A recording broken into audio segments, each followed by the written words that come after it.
Mutunna illa wa antum muslimun. Sadaqallahul adzim. Allahumma arhamna bil Qur'an. Alhamdulillahirabbil alamin. Bapak-bapak, ibu-ibu, jamaah salat subuh Masjid Nur Rahim rahimani wa rahimakumullah. Yang pertama kita panjatkan puja dan puji syukur kehadirat Allah Subhanahu wa taala. Alhamdulillah pagi hari ini hari Sabtu tanggal 27 bulan 7 tahun 24 kita semua dipertemukan oleh Allah untuk melaksanakan beberapa aktivitas ibadah. Satu, kita sudah melaksanakan bersama sholat berjamaah subuh di masjid ini dan dilanjutkan dengan penyampaian kultum. Kultum ini sebenarnya akan berakhir sampai pukul 5.49, tetapi saya izin kepada Mas Rian, nanti saya akan mengakhiri pertemuan ini sampai pukul 5:40. Saya izin karena setelah saya lihat jadwal ternyata saya jam 6 itu harus pergi ke suatu tempat.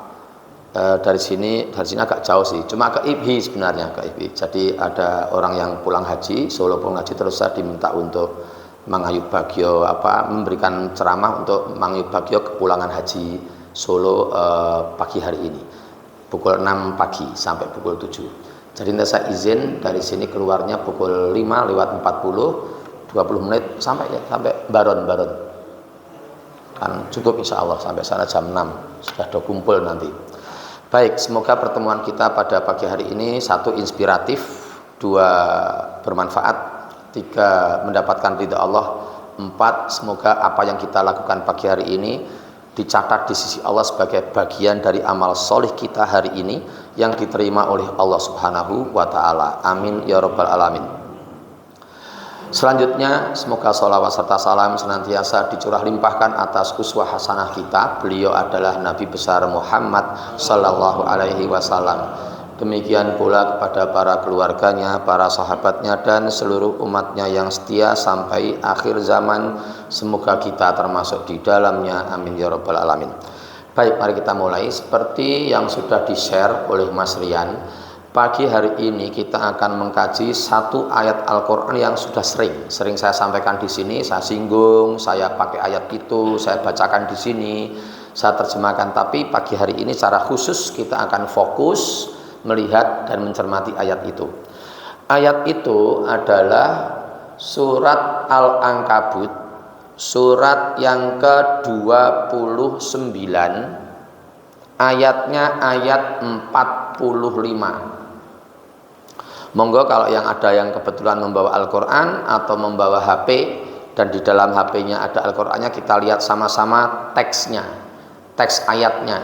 Surat ke-29 namanya surat Al-Ankabut, ayatnya ayat 45. Di situ nanti kita akan tahu bahwa Allah itu memerintah kepada kita dua hal. Satu, untuk rajin membaca Al-Quran, dan yang kedua untuk rajin sholat gitu. Nah, ayatnya selengkapnya saya bacakan sekarang, tidak setelah jam 5:40. Saya bacakan ayatnya. A'udzubillahi minasyaitonirrajim. Utlu ma uhiya ilaika minal kitab wa aqimis shalah innas sholata tanha anil fahsya'i wal munkar waladikrullahi akbar wallahu ya'lamu ma tasna'un. Gitu terjemahannya. Saya tak jujur ya, nek jujur agak panjang nanti. Nek tidak jujur cepat pengajiannya selesai. Nek jujur agak panjang. Saya tak jujur aja ya. Jadi terjemahan Departemen RI itu bagi saya keliru. Jadi yang di Al-Qur'annya bapak-bapak, Al-Qur'annya ibu-ibu, di HP-nya bapak-bapak, ibu-ibu itu keliru bagi saya terjemahannya. Di situ diterjemahkan bacalah dari apa-apa yang telah diwahyukan kepadamu Muhammad dari Alkitab. Maksudnya Alkitab itu Al-Quran. Lah, salahnya itu terletak pada kata bacalah. Di situ Allah menggunakan kata utlu, bukan ikra. Kalau ikra itu artinya bacalah. Nah, kalau ada kata qara'a yaqra'u ikra, itu nanti akan memunculkan kata qiraah. Jadi qara'a yaqra'u ikra qiraah. Kalau utlu itu awalnya dari kata tala yatlu, utlu akan memunculkan makna, akan memunculkan kata tilawah. Bedanya apa tilawah dan qiraah? Tilawah dan qiraah ternyata kalau seperti ini qiraah, seperti ini sekarang ini. Ya, saya tak memberikan contoh qiraah. Nah, gini ini qiraah gini nih. Buka-buka ya. A'udzubillahi minasyaitonir rajim. Ma tasbiqu min ummatin ajalaha wa ma yastakhirun summa arsalna rusulana tatra kullama jaa ummatar rasuluha kadzabu fa'atba'na ba'dahum ba'da wa ja'alnahum ahadits fabu'dal liqaumin la yu'minun. Ini namanya qiraah seperti ini. Jadi membaca yang pakai teh. Kalau tilawah itu membaca tanpa teh, diumpetke. Nah, enggak pakai. Nah, utlu itu dari tilawah. Tala yatlu utlu tilawah. Qara'a yaqra'u iqra qiraah. Padahal dalam ayat itu digunakan oleh Allah kata utlu. Jadi sebenarnya kita itu disuruh menghafalkan Quran gitu loh. Sebenarnya begitu orang terima waca. Tidak hanya membaca begini. Tidak hanya membaca gini. Jadi ayatnya keliru. Atau analisis saya yang keliru. Semoga analisis saya keliru, semoga.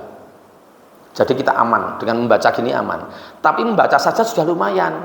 Tapi sebenarnya ayatnya tidak disuruh untuk membaca. Dan itu terbukti pada masa Rasulullah belum ada. Quran yang dibukukan belum ada.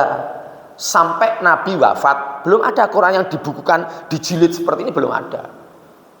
Dilanjutkan Abu Bakar As-Siddiq kekhalifahan. Sampai Abu Bakar Siddiq belum ada Quran dalam bentuk seperti ini, belum ada. Jadi semuanya hafal semua, menghafalkan semua.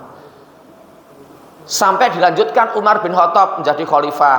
Sampai Umar bin Khattab wafat, belum ada Quran seperti ini, belum ada. Nah, ketika masa Umar bin Khattab itu mulai muncul gagasan, mulai muncul pikiran.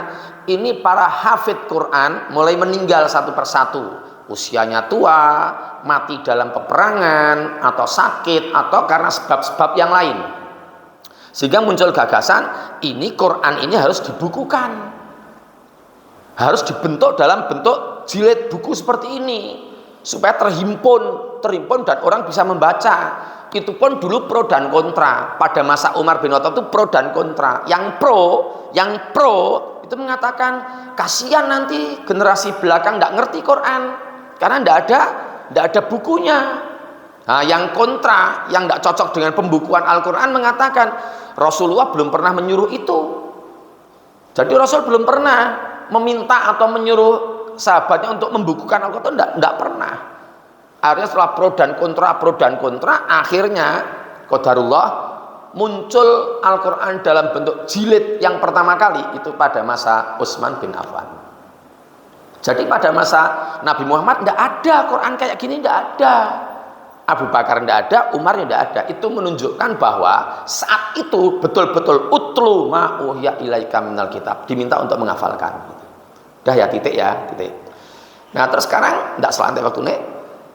Sekarang gini, intinya kita itu diminta untuk membaca Al-Quran, rajin. Apa urgensinya? Urgensinya ternyata gini. Saya pernah menyimpan hadis di HP saya kasih bintang itu HP-nya itu, hadisnya tak kasih bintang sehingga tidak hilang. Tapi suatu ketika kepencet bintangnya itu terus hilang gitu. Tapi nanti bapak-bapak dan ibu-ibu bisa melihat Mukhtasar Sahih Bukhari, ringkasan Sahih Bukhari yang bagian agak belakang, itu ada hadis yang menyatakan begini.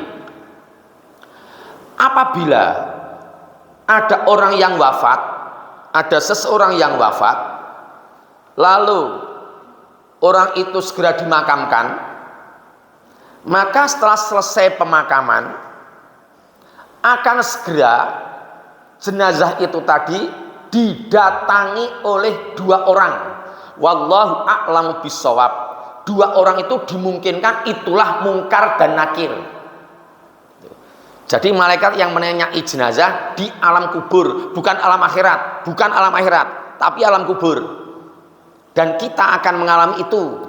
Tidak lama lagi, kita yang seusia saya 57 Pak, sekarang ini 57 tahun umur saya, itu tidak sampai 40 tahun lagi akan mati kita ini. Mas Rian juga sudah meninggal 40 tahun yang akan datang. Apalagi Bapak, sudah meninggal Bapak, 40 tahun lagi sudah meninggal.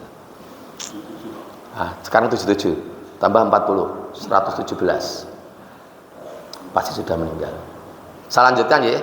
Dalam hadis sahih itu, ketika orang yang sudah meninggal dimakamkan dan didatangi dua orang, wallahu a'lamu bishawab, dimungkinkan itulah malaikat mungkar dan nakir, maka ketika mungkar dan nakir akan menyampaikan pertanyaan-pertanyaan kepada jenazah tadi itu, ternyata datang orang lain, satu orang datang cepat, gitu datang ke situ. Hadis yang menceritakan seperti itu. Setelah datang baru mungkar dan nakir menyampaikan pertanyaan-pertanyaan kepada jenazah ini. Dan subhanallah, orang yang datang belakangan ini itu membantu jenazah untuk menjawab pertanyaan-pertanyaan mungkar dan nakir itu. Kalau jenazah tidak bisa menjawab, maka sing jawabkan ini orang yang datang belakangan ini. Kalau ditanya lalu jawabannya keliru, maka dibetulkan sama orang yang datang belakangan ini. Sampai tuntas selesai tanya jawab antara mungkar dan nakir dengan orang ini tadi. Kayak ngapusi hadisnya. Siapa tahu bohong ya hadisnya ya. Kan kita belum tahu, kita belum mengalami. Sama-sama kita belum mengalami. Ya semoga bohong nih. Tapi nek tidak bohong berbahaya. Ada dua orang, saya sebutkan namanya. Namanya yang satu Pak Kuswanto. Tahu Pak Kuswanto Mas Rian? Rumahku keluar ke barat dikit, nanti ada utara jalan ada rumahnya Pak Kuswanto itu pernah menjadi kepala SMA 1, pernah menjadi Disdikpora Surakarta, pernah menjadi kepala SMA 3 Pak Kuswanto. Sekarang sudah meninggal. Pak Kuswanto itu satu RT sama saya. Ketika kumpulan RT, suatu ketika di kumpulan RT di rumah saya, kumpulan RT-nya di aula rumah saya itu, beliau bercerita, bapak-bapak, saya ada pengalaman tahu seseorang yang wafat sudah dimakamkan, prosesnya lancar semuanya, sudah selesai orang-orang pulang ke rumah duka, kan semuanya parkir di rumah duka semuanya. Pulang ke rumah duka, ini terjadi di Sragen. Terus gitu pulang, sudah satu persatu pamitan sama yang berduka, pamitan mau pulang. Nah, pas ada satu rombongan yang mau pulang, gerayak-gerayak kelambine, astagfirullahaladzim ya Allah. Oh, ana apa Pak? Kuncine lho, kunci mobil iki lho. Astagfirullahaladzim ya Allah. Lah ning ndi? Ya kusik to tak eling-eling. Tadi kita berangkat dari rumah normal, sampai sini parkir normal. Wah. Apa di kuburan ya? Sik. Kamu tadi turun enggak? Turun, ini kaki aja masih kotor, baju masih kotor. Aku turun tadi. Ikut masukkan tanah ke kubur. Wah, kayak ingat-ingat, ring kesing cerita enggak salah jam 5.40 ya, enggak salah jam 5, kan harus selesai kita pengajiannya. Akhirnya diputuskan jatuh di tempat proses pemakaman tadi itu. Dan tanah diambil kembali, digali lagi. Dan subhanallah, antara percaya dan tidak dengan omongnya Pak Kuswanto saya, jenazah itu sudah duduk Pak. Jenazah itu tidak berbaring lagi, sudah duduk. Padahal dihimpit tanah. Sudah duduk dan merintih-rintih. Wallahu a'lam bishawab. Itu hanya selang tidak sampai 2 jam setelah pemakaman. Semoga hadisnya bohong ya. Tapi kalau hadis itu tidak bohong, berat sekali. Kisah yang kedua, yang bicara ini Rohman. Rohman itu rumahnya Mangkubumen. Nanti Mas Rian bisa cari Paragon, Paragon yang pintu timur. Itu nanti masuk, nanti ada rumahnya Dr. Fatoni dan sebagainya. Masuk, nanti ada rumahnya Rohman dekat Masjid Al-Quds. Rumahnya di situ. Rohman ini cerita di pengajian, Pak Hanif, suatu ketika kami punya saudara yang wafat. Terus kami menaruh hormat pada jenazah itu, sangat hormat kami pada jenazah itu.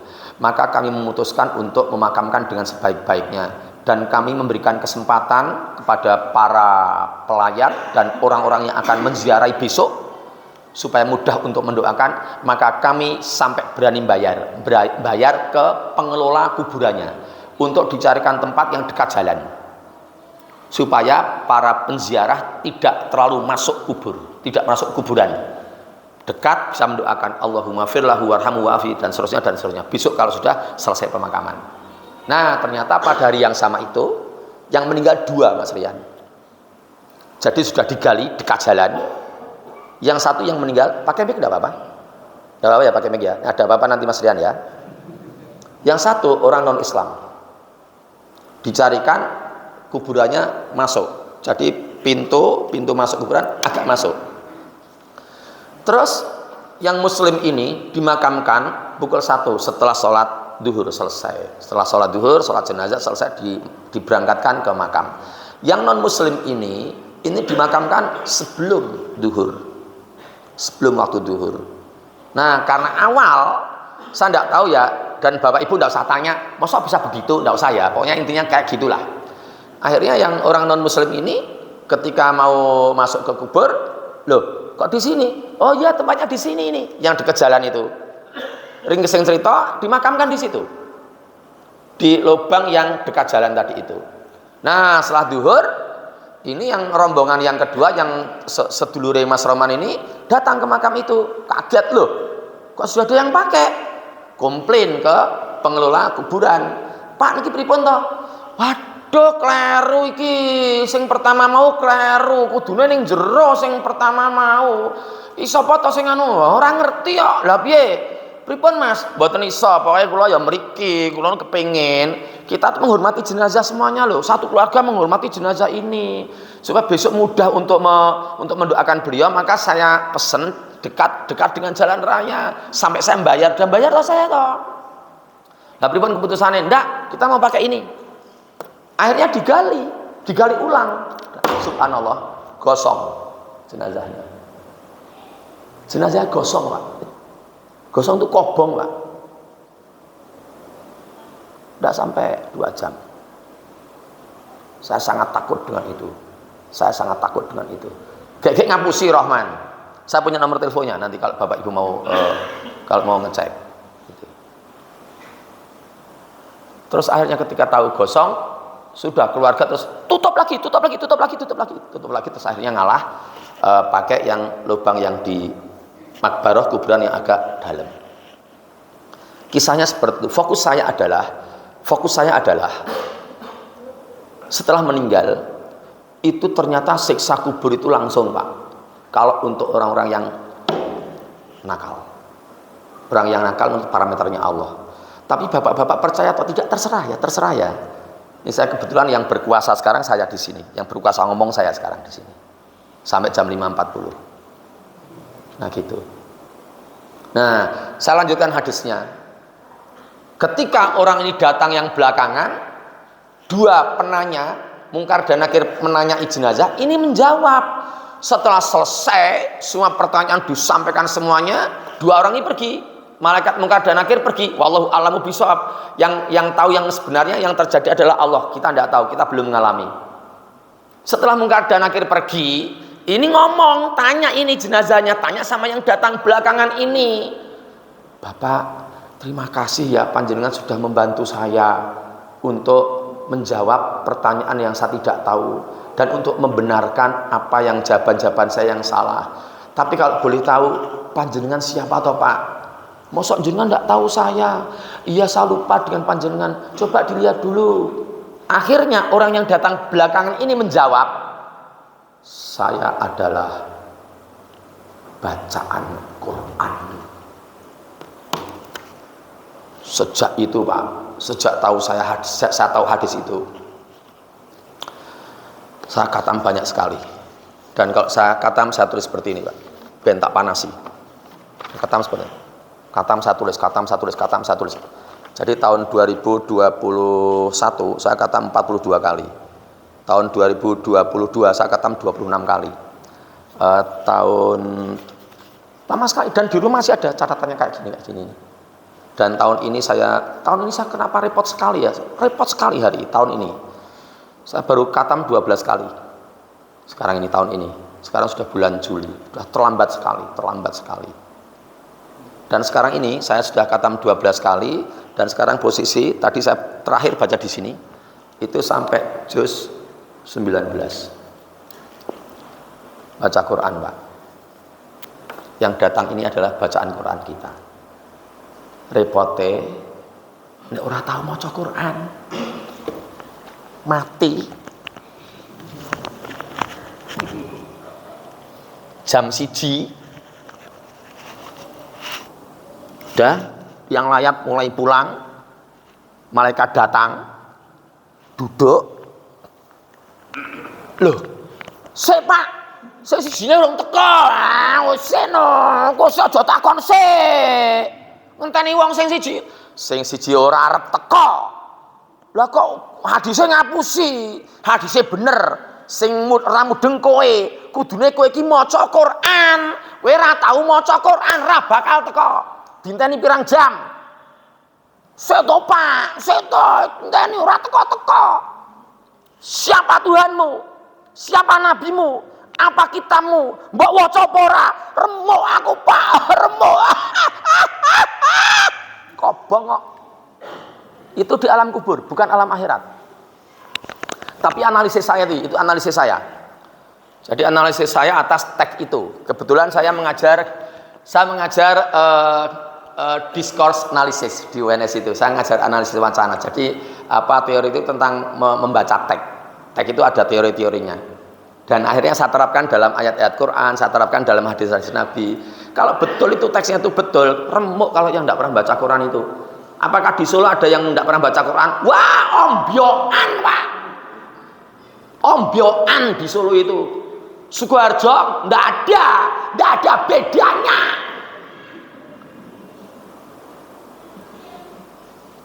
Entek wektune. Sing nom sakniki ngitung.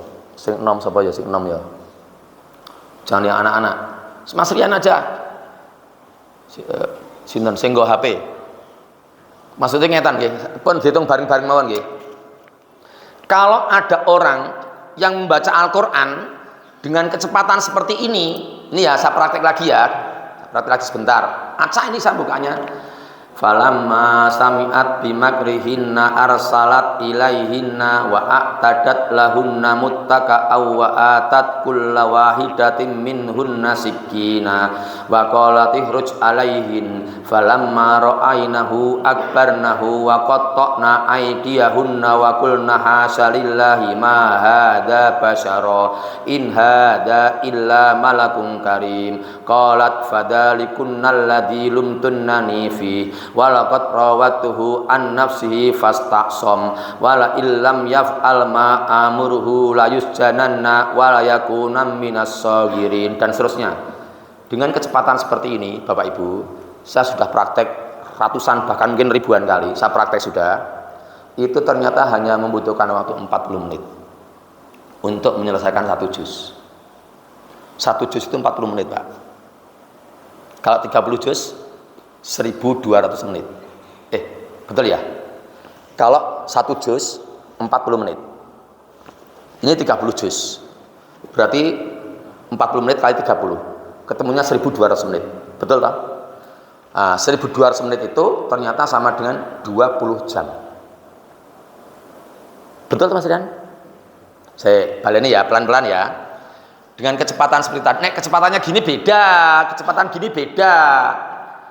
Waqolal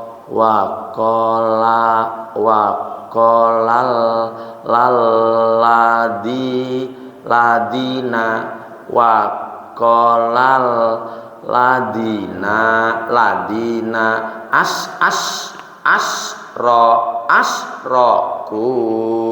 asroku wako. Nek bacanya seperti ini, itu seayatnya sesasi. 1 bulan hanya dapat 1 ayat, cara seperti itu. Nah, kalau membaca dengan seperti tadi, itu 1 juz itu 40 menit. Kalau 30 juz 1200 menit. 1200 menit itu sama dengan 20 jam. Sehari semalam 24 jam. 1 bulan 24 jam kali 30. 24 kali 3 72. Berarti kalau 1 bulan itu dengan asumsi 1 bulan 30 hari itu ketemunya 720 jam. 1 bulan diambil 20 jam untuk menyelesaikan Al-Quran. Ning okeh sing ngaku Islam ning ora tahu katam, ndak pernah khatam karena ndak pernah baca Quran. Gitu. Iki wong ya teko datang di sekarang ini di sini. Saya terasa gerger terasa gitu. Ada yang tidak pernah katam di sini. Katamnya hanya Ramadan. Itu saja bareng-bareng. Saya merasakan di sini. Krosok kula niku. Ada yang mungkin tidak pernah baca Quran sama sekali. Jadi uripe mau nyambut gawe, golek duit,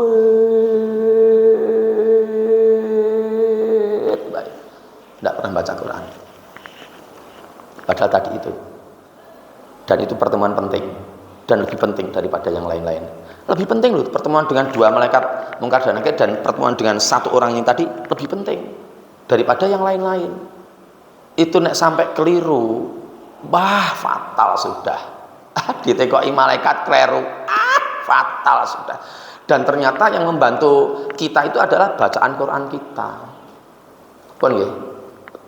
Sekarang yang materi kedua, urusan menunaikan sholat. Jadi tadi utlu ma uhiya ilaika minal kitab wa aqimis sholah. Yang kedua urusan mendirikan sholat. Bapak Ibu, saya juga analisis saya akhirnya ya wedi juga saya itu. Ternyata kalau ada orang yang sholatnya bolong-bolong, wah neraka. Direkam tadi no? Sholatnya yang bolong-bolong neraka. Analisisnya bagaimana? Sebagai berikut analisisnya. Jadi orang-orang yang sholatnya hanya Jumatan saja neraka. Yakin saya. Tapi semoga analisis saya salah. Semoga analisis saya salah atas teks-teks Al-Quran. Sekarang kita buka sama-sama yang kebetulan ngasal Quran ya. Kita lihat surat An-Nisa 3 ayat ya. An-Nisa 137, lalu An-Nisa 142, lalu An-Nisa 145. Dekat itu, ayatnya dekat, sama suratnya. Namanya surat An-Nisa. Ayatnya pertama 137, 2 142, 3 145. Dekat itu ayatnya. Dari ayat itu kita jadi tahu bahwa orang yang sholat bolong-bolong itu masuk neraka. Tur neraka ngisor dewi. Dan mereka akan mati sama dengan kita sebelum 2070. Kita akan meninggal di sini bapak-bapak yang seusia dengan saya tidak sampai 2070. Gitu. Nek saya sampai 2070 itu umur saya 102 kok. Kan hampir pasti sudah meninggal. Jarang ada orang yang meninggal sampai usia 100 tahun. Umatnya Nabi Muhammad itu jarang yang sampai usia 100 tahun. Nah sekarang kita lihat ayatnya. An-Nisa 137. Saya bacakan sekarang. A'udzubillahi minasyaitonirrajim. Innalladzina amanu summa kafaru summa amanu summa kafaru summa zdadu kufra lam yakunillahu liyaghfira lahum wala liyahdiyahum sabila. Sekalian 1438 basyiril munafikina bi annalahum adaban alima. Lihat terjemahannya sekarang. Surat An-Nisa 137 138. Sesungguhnya orang-orang yang beriman kemudian kafir, kemudian beriman lagi, kemudian kafir lagi, kemudian semakin bertambah-tambah kekafirannya, maka satu, Allah tidak akan mengampuni dosa orang itu. Dan yang kedua, dan Allah tidak akan memberikan petunjuk menuju jalan yang lurus kepada orang itu. Itu 137. 138 basyiril munafikina bi annalahum adaban alima. Beritakanlah kepada mereka dengan kabar gembira bahwa bagi mereka orang-orang yang munafik itu, bagi mereka adalah adab yang berat. Basyiril munafikina bi annalahum adaban alima. Jadi orang yang beriman lalu kafir, lalu beriman lagi, lalu kafir lagi, itu sama dengan munafik. Semoga analisis saya salah. Tapi saya tahu teori kohesi, tahu koherensi, saya tahu ada anafora, ada katafora, saya tahu teori-teori itu. Itu ya masalah-masalah dalam kebahasaan. Anafora itu bagaimana, katafora itu bagaimana. Tidak usah tak terangkan, tidak kelamaan. Jadi saya menyimpulkan bahwa orang yang beriman, kafir, beriman, kafir, beriman, kafir, itu munafik. Gitu. Nek munafik, dia akan mendapatkan 142 dan 145 dalam ayat tadi itu. Gitu. Nah di Solo itu banyak, sangat hati ngomongnya, sudah tak pikir-pikir.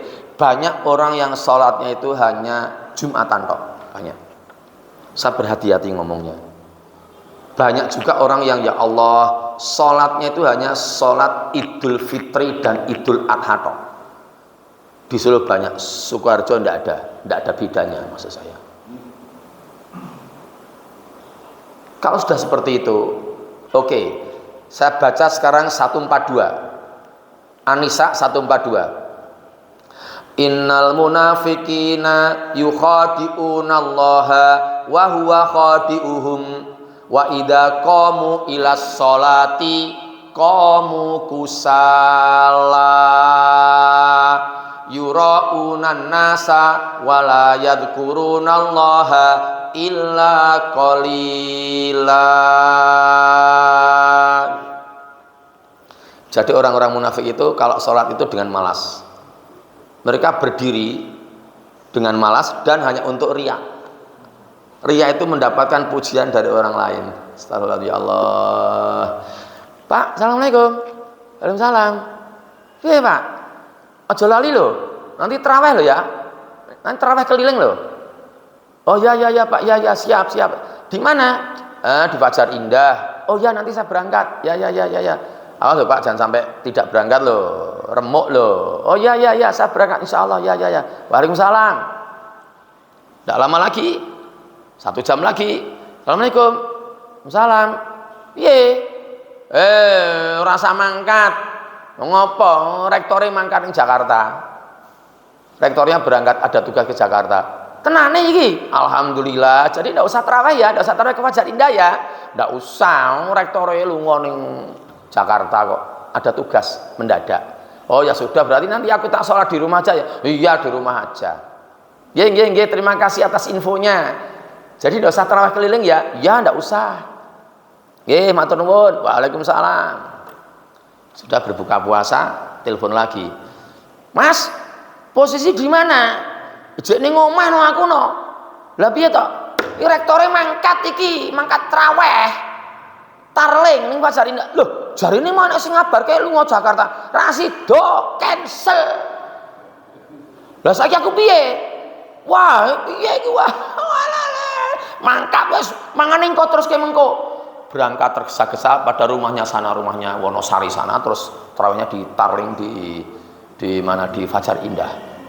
Sampai sana ternyata sing penting dapurku ketok. Sing penting dapurku ketok. Pak Rektor, assalamualaikum. Kok Tarling. Jadi sholatnya hanya untuk riya. Ada juga yang sholatnya hanya Jumatan tok, supaya diketahui oleh orang lain. Dia tidak pernah sholat hariannya. Tidak pernah sholat hariannya. Kalau ditanya orang, Mas, jane pisok sholat para to? Oh, sholat tapi tidak ada laporan kowe. Ya sholat no, Jumatan aku mangkat. Ayo Jumatan kan wajib datang ke masjid. Hariannya apa aku tidak ada lapor karo kowe. Dan ternyata dia tidak pernah sholat. Oh, depan istrinya sholat, depan istrinya, depan anak-anaknya sholat, subuh sholat, 6:30, 6:30 berangkat kerja. Di kantor, oke sing ra sholat, daerah melu sholat. Asar, ora melu sholat.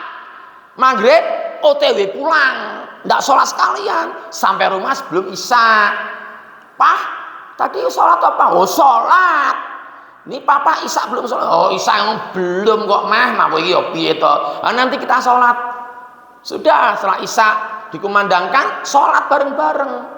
Depan istrinya sholat, depan anaknya sholat. Ngarepe wong ora salat, munafik ngono kuwi. Maratuwane arep teko mumet tok. Assalamualaikum. Mas, aku nggih Pak, dos pundi? Iki ibumu ki, ibu maratuamu kangen karo putu-putune. Ya karo anak-anakmu kangen. Oh nggih, lalu gimana Pak? Ya iki aku karo ibunya, karo maratuamu ki arep ning nggonmu entuk ora? Nggih monggo Pak, monggo. Ndak apa-apa monggo. Ning mohon maaf kira-kira berapa lama ya? Oh, urung mangkat kok berapa lama lho. Kok sing penting teko sik. Kok nek wis napa mari kangene lah ya bali. Nek ora kangene wis mari kangen banget yo mari kan ya bali. Paling ra nganti ngono Mas, ra nganti 3 sasi ning nggonmu. Wah, 3 sasi. Wah. Umet sini ini. Dipethok ya Mas ya, jemput ya, balapan ya. Nggih siap. Jemput balapan. Udah menginap semalam. Subhanallah, mertuanya itu ahli masjid, menantunya tidak pernah ke masjid, repot toh. Subuh menjelang, sudah akan adzan akan dikumandangkan. Mertuanya setangi, dodok kamare mantune. Mas, aku diturunkan di masjid Mas. Oh nggih siapa?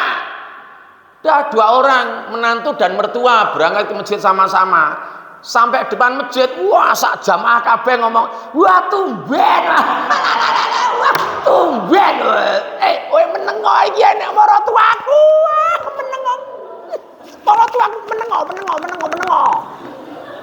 Jamaahnya malah ngomong, Pak, ini mantune jenengan ora tau mangkatan masjid, mangkatane enten jenengan to niki, napa nggih? Ngono to le, wah mboten niku ngawur niku Pak, kula niku rajin ten masjid, mboten Pak niki seksine kabeh. Ya Allah, ada mertuanya sholat sunnah di rumah disuwek-suwekke, sholatnya nganti merem-merem, sujudnya nganti ndelosor, Allahu Akbar ndelosor. Sampai mertuane wedok, ibu istri kan, istrinya di situ yang anaknya asli kan yang perempuan, sampai ibunya tuh sampai nduk rene yo to nduk, kowe rene yo sik, enten apa to Bu rene yo to? Lihat suamimu, sholatnya suamimu. Ya Allah, alhamdulillah ya Allah. Tak dongake kowe anakku cah ayu, tak dongake kowe uripmu kuwi berkah. Uripmu kuwi apik. Aku nonton bojomu sholat wah ya adem atiku kuwi. Salate suwe, nganti merem-merem. Sujude ndelosor, dongane ya suwe. Aku seneng tenan karo mantuku kuwi. Beruntung kamu mendapatkan suami seperti itu. Wah ini anaknya ini malah ngomong, niku sholatin enten jenengan to Bu lah, jadi repot toh. Semacam itu munafik Bapak Ibu. Semacam itu model munafik. Teorinya seperti itu. Lalu ternyata 145, tidak salah jam 5.40. Sekarang kita lihat 145, An-Nisa 145. Saya bacakan ayatnya. A'udzubillahi minasyaitonir rajim. Innal munafiqina fit darkil asfali minan nar walan tajida lahum nasira. Sesungguhnya orang-orang munafik itu ditempatkan di lapisan yang paling bawah dari nerakanya Allah. dan engkau tidak akan mendapatkan seorang penolong pun bagi mereka.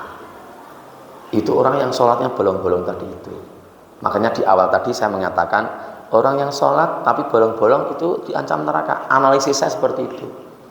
Silahkan nanti Bapak Ibu menganalisis sendiri. Sudah saya tunjukkan ayatnya, urutan-urutannya sudah saya tunjukkan. Jadi dari pengajian kultum kita pagi hari ini, dua itu penting sekali. Satu, baca Quran, dan kita akan, yang seusia saya akan memanen, akan panen hasil bacaan Quran kita. Itu tidak di alam akhirat, alam kubur. Baru beberapa saat dimakamkan, ditinggal, sudah akan kita panen bacaan Quran kita itu. Makanya kalau sudah ada yang pensiun di sini, sudah tidak kerja, pensiun, uang pensiunannya banyak, 1 bulan 20 juta, itu aman sudah.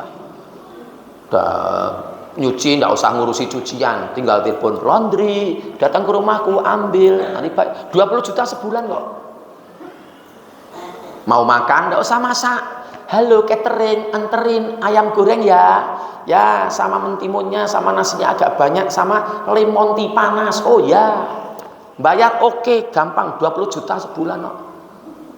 Datangkan yang tidak bisa baca Quran, datangkan guru ke rumah supaya bisa baca Quran.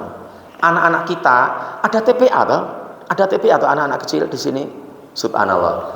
Adik sudah sampai Iqra berapa? Sudah bisa baca Quran? Bagus. Bagus, sudah bisa baca Quran. Bagus. Yang belakang, baju putih yang belakang. Oke, sudah bisa baca Quran. Bagus. Kamu kelas berapa? 5. Sudah bisa baca Quran. Bagus. Agar takon sing tua-tua iki ra tekan. Sudah derek. Wah, mati rembok. Ada anak-anak putri yang masih kecil-kecil di belakang. Yang anak putri. Mana yang putri? Sing nom-nom, cah cilik-cilik. Kamu kelas berapa, Nduk? SMP kelas berapa? Kelas 4, kelas 3, 2 SMP. Sudah bisa baca Quran? Good. Sebelahnya, kelas berapa? 4. Sudah bisa baca Quran? Belum, belajar baca Quran, ya. Nanti minta sama mama, bayar berapapun dibayar itu yang tukang ngajari ngaji itu. Iman-iman tekan wong tua-tua ora iso maca Quran. Sinten makan Israel. Kose tambah 2 tahun kas, tak maca Quran, tak sinau, kadung cabut nyawane but. Mati. Remuk sudah. Sudah selesai pengajiannya. Jadi yang penting baca Quran dan sholat. Jadikan sholat itu sesuatu yang kita sukai, menyukai sholat. Jadi sholat sunnah kita laksanakan. Tadi malam sholat tahajud, jangan sampai tinggal. Nanti sholat, kalau berkesempatan nanti jam 5.49 ada waktu syuruk, tapi saya akan pergi karena ada kepentingan yang lain. Sholat duha kita laksanakan, sholat sunnah kita laksanakan. Pun demikian bapak-bapak kajian kita pada pagi hari ini. Semoga ada hikmah dan manfaat yang bisa kita ambil. Intinya 1, baca Quran. 2, tunaikan sholat, tegakkan sholat. Saya ada hilaf, ada salah, ada kurang, ada tutur kata yang kurang berkenan, betul-betul mohon maaf, dan saya mohon maaf akan langsung saya nyun pamit. Marilah kita tutup pertemuan kita pada pagi hari ini dengan melafalkan hamdalah dan doa penutup majelis secara bersama-sama. Alhamdulillahirabbil alamin. Subhanakallahumma wa bihamdika asyhadu alla ilaha illa anta astaghfiruka wa atubu ilaik. Billahi taufiq wal hidayah. Assalamualaikum warahmatullahi wabarakatuh.